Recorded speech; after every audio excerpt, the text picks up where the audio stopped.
My dear students of Athena Academy Class 5, now I am going to teach you about the Chapter 11 questions.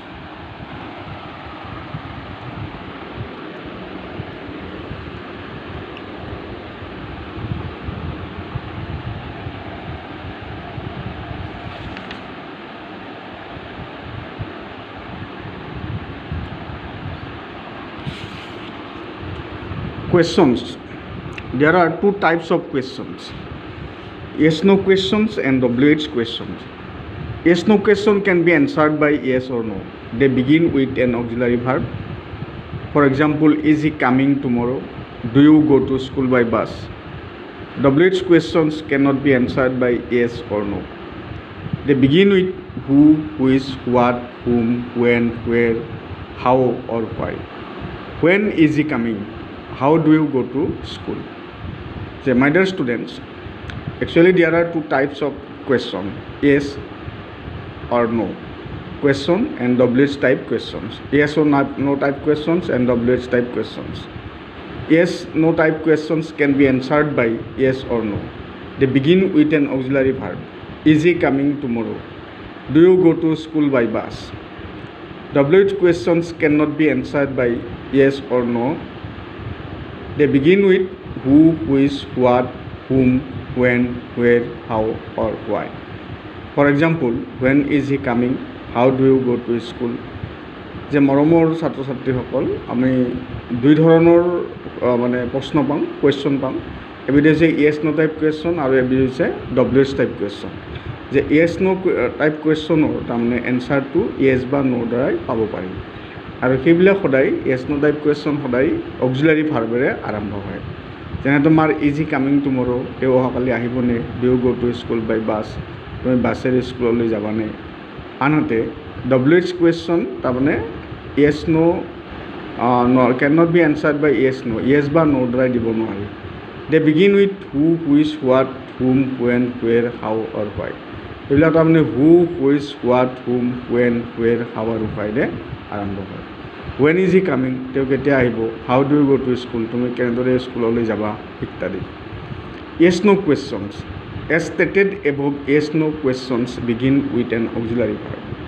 The auxiliary verb is put before the subject. She is reading, is she reading? Ajoy has come, has Ajoy come? He can swim, can he swim? The ordinary verb be, am, is, are, was, were also comes before the subject. For example, she is at home, is she at home? They were busy, were they busy? আমার কোৱা হৈছে যে mention এভভ the yes no question begin with an auxiliary verb. The auxiliary verb is used before the subject. For example, she is reading, is she reading? Ajoy has come, has Ajoy come? He can swim, can he swim? The ordinary verb also be, am, is, are, was, were also used before the subject. For example, she is at home, is she at home? They were busy, were they busy, etc.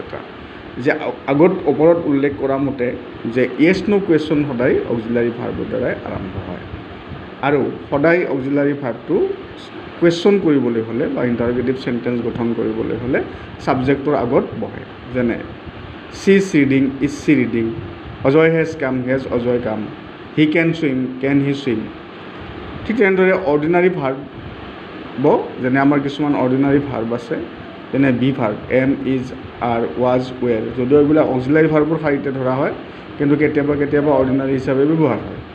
যে এই ভাৰ্ববিলাকো সদায় মানে ছাবজেক্টৰ আগত বহোৱা হয়। Also' comes before the subject, ছাবজেক্টৰ আগত বহোৱা হয়। যেনে she is at home, is she at home? They were busy, were they busy, etcetera. If there are two or more auxiliary verbs, the first one comes before the subject. He has been working all day, has he been working all day. যে আমাৰ if there are two or more auxiliary verbs in a sentence, in that condition the first one comes before the subject. যে for example, he has been working all day, has he been working all day? যদি এটা বাক্যত কেতিয়াবা দুটা auxiliary verb থাকে তেতিয়াহ'লে প্ৰথম auxiliary verbটো ছাবজেক্টৰ আগত বহুৱাব লাগে। উদাহৰণস্বৰূপে যেনে he has been working all day, ইয়াৰ দুটা auxiliary verb আছে, এটা হৈছে হেজ আৰু বিন। গতিকে সেইকাৰণে হেজটো ছাবজেক্টৰ আগত বহিছে কাৰণ হেজটো প্ৰথমতে বহা অক্সিলাৰী ভাৰ্ব যে চ' হেজ কাম ফাৰ্ষ্ট সেইকাৰণে হেজটো আগতে আহিছে তাৰমানে যেনে has he been working all day like that in the simple present tense we use do or does যে simple present tense we use do that they know Hindi, do they know Hindi, he knows Tamil, does he know Tamil. In the simple past tense we use did, he finished the work, did he finish the work. Generally in the simple present tense we use do or does. They know Hindi, do they know Hindi, they knows Tamil, does he know Tamil. In the simple past tense we use did instead of do. He finished the work. Did he finish the work? যে আমাৰ দেখা গৈছে যে simple present টেন্সত আমি do বা does ব্যৱহাৰ কৰোঁ মানে চৰ্ত সাপেক্ষে যেনে তোমাৰ they know Hindi do they know Hindi ডেটো হৈছে থাৰ্ড পাৰ্চন প্লুৰেল নাম্বাৰ সেইকাৰণে তাতে ডু হৈছে আৰু হি নোজ তামিল হিজ হৈছে থাৰ্ড পাৰ্চন ছিংগুলাৰ নাম্বাৰ সেইকাৰণে তাতে ভাৰ্বৰ লগত এছ বা ই এছ যোগ হয় গতিকে ডুৰ লগত ই এছ যোগ হৈছে ডাজ হৈছে যেনে ডাজ হি নো তামিল আৰু পাষ্ট টেন্সৰ ক্ষেত্ৰত সদায় আমি পাই আহিছোঁ আগতে যে মেইন ভাৰ্বটো সদায় তাৰমানে কি হয় প্ৰেজেণ্ট ফৰ্মক লৈ গুচি আহে অৰ্ডিনাৰী ভাৰ্বটো প্ৰেজেণ্ট ফৰ্মক লৈ গুচি আহে আৰু ডুৰ পাষ্ট ফৰ্ম ডিড ব্যৱহাৰ কৰা হয় যেনে he finish the work did he finish the work যে WH টাইপ কুৱেশ্যনছ এতিয়া আমি we discuss about the WH type questions In WH question, as in yes no question, the auxiliary verb or the ordinary verb is am, as, are, was, were. Usually comes before the subject. If there is more than one auxiliary verb, the first one is used before the subject.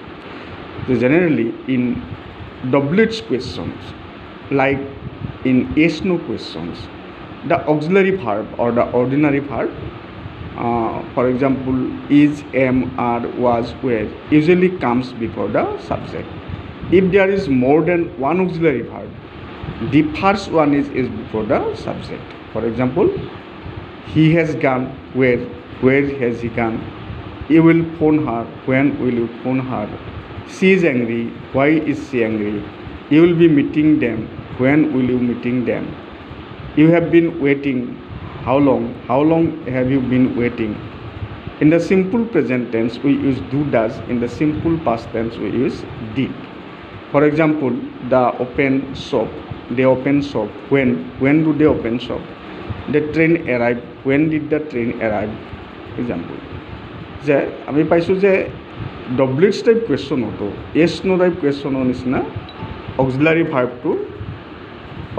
ভাৰ্বটো বা ordinary ভাৰ্বটো সদায় যেনে তোমাৰ auxiliary ordinary উভয়ে ব্যৱহৃত হোৱা verb যেনে কিছুমান আছে is, am, are, was, were আগতে ছাবজেক্টটোৰ আগত বহে আৰু যদি তাত if there is more than one auxiliary verb এটাতকৈ বেছি অক্সিলাৰী ভাৰ্ব থাকে তেতিয়াহ'লে প্ৰথম auxiliary the first one is use before the subject প্ৰথমটো তাৰমানে ছাবজেক্ট অৰ্থাৎ কৰ্তাৰ আগত বহুৱাব লাগে যেনে ফৰ এক্সাম্পল হি হেজ গান ৱেৰ মানে ৱেৰ হেজ হি গান you will phone her, when will you phone her, she is angry, why is she angry, তাইকো খং কৰিছে, you will be meeting them, when will you be meeting them, you have been waiting, how long have you been waiting যে ইত্যাদি যে তুমি কিমান সময় ধৰি অপেক্ষা কৰি আছা এনেহেন আৰু ইন দ্য চিম্পল প্ৰেজেণ্ট টেন্সত আমি ডু বা ডাজ ব্যৱহাৰ কৰিব লাগে যদিও চিম্পল পাষ্ট টেন্সত কিন্তু আমি ডিড ব্যৱহাৰ কৰোঁ যেনে they open the shop, when do they open the shop, the train arrive কাৰণ এইটো past tenseত আছে arrive to সেইকাৰণে আমি doৰ past form did ব্যৱহাৰ কৰিব লাগিব আৰু মেইন ভাৰ্বটো অৰ্থাৎ অৰ্ডিনাৰী ভাৰ্বটো প্ৰেজেণ্ট ফৰ্মলৈ লৈ ট্ৰেন্সফাৰ কৰিব লাগিব তাৰমানে যেনে when did the train arrive. If the subject is who, what or which, the verb comes after the subject as in statements. আৰু if the subject is who, what or which, then the verb comes after the subject as in statement. In the statement or affirmative sentences, if the subject is who, what or which, the verb comes after the subject in affirmative sentences or in statements. For example, somebody has phoned, who has phoned, and who used as subject. Someone shouted, who shouted, who uses subject. Something is burning. What is burning? What uses subject. This is your pen. Which is your pen? Which is here uses subject. My dear students, we have discussed here about the questions or interrogative sentences. Two types of interrogative sentences. One is yes no type question and another is WH type questions. The WH type questions mainly use with the WH type words. There are 9 WH type questions in English grammars. Question words. There are 9 WH type questions in the English grammar. Already we have discussed about the questions or interrogative sentences. Thank you students. ধন্যবাদ ছাত্ৰ ছাত্ৰীসকল।